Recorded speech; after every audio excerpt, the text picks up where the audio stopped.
Apa yang menjadi perhatian kita setiap kali berbelanja produk kemasan? Apakah kemasannya yang unik atau harganya yang murah?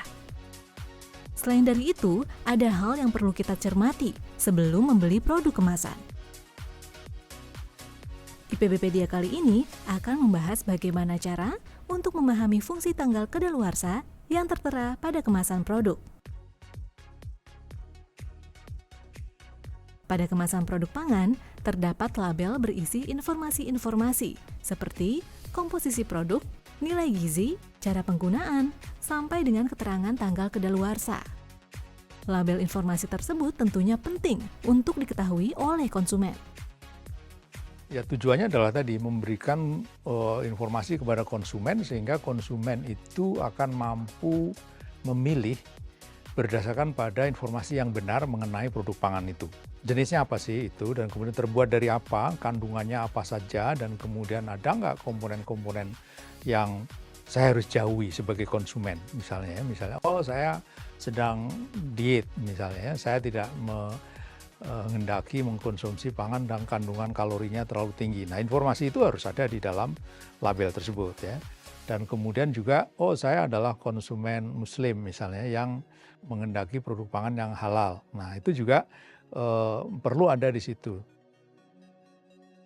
Informasi yang penting untuk dipahami adalah tentang tanggal kadaluarsa. Ada istilah best before date dan use by date. Keduanya sama-sama berfungsi sebagai petunjuk tanggal kadaluarsa pada produk kemasan.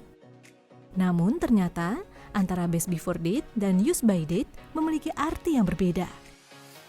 Use by atau gunakan sebelum itu adalah untuk produk pangan yang batas kadaluarsanya itu ditengarai atau disebabkan karena aspek keamanan.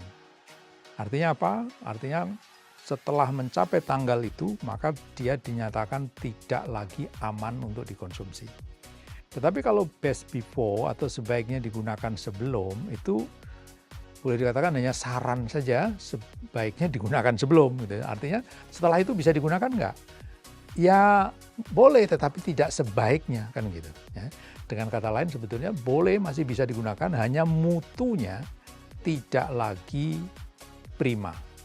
Gitu. Jadi mutu yang primanya tadi itu adalah sampai batas tertentu itu. Sobat IPB, itulah mengapa kita perlu mengetahui perbedaan antara best before date dan use by date. Sehingga kita tidak serta-merta membuang produk yang mendekati atau melewati umur simpan. Karena bisa jadi produk tersebut masih layak untuk dikonsumsi. Lalu apa saja ya yang perlu diperhatikan sebelum kita membeli produk kemasan? Konsumen perlu aware lah tentang itu, perlu menyadari itu, dan salah satu yang media yang bisa digunakan adalah dengan membaca label.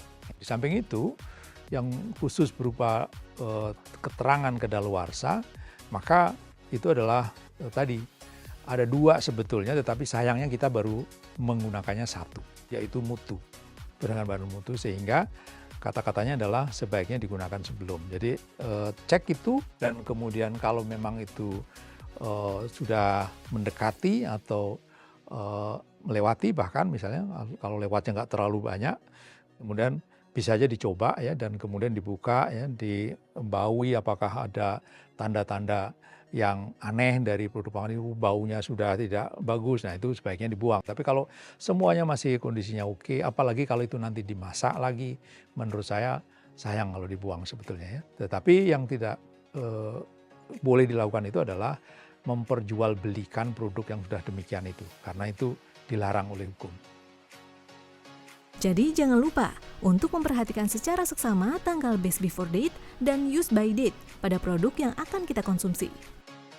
Penting bagi kita untuk lebih paham bagaimana cara kerja label tanggal kadaluarsa pada produk kemasan, agar tidak ada lagi makanan yang terbuang sia-sia. Dengan begitu, kita dapat mengurangi food waste di lingkungan sekitar kita.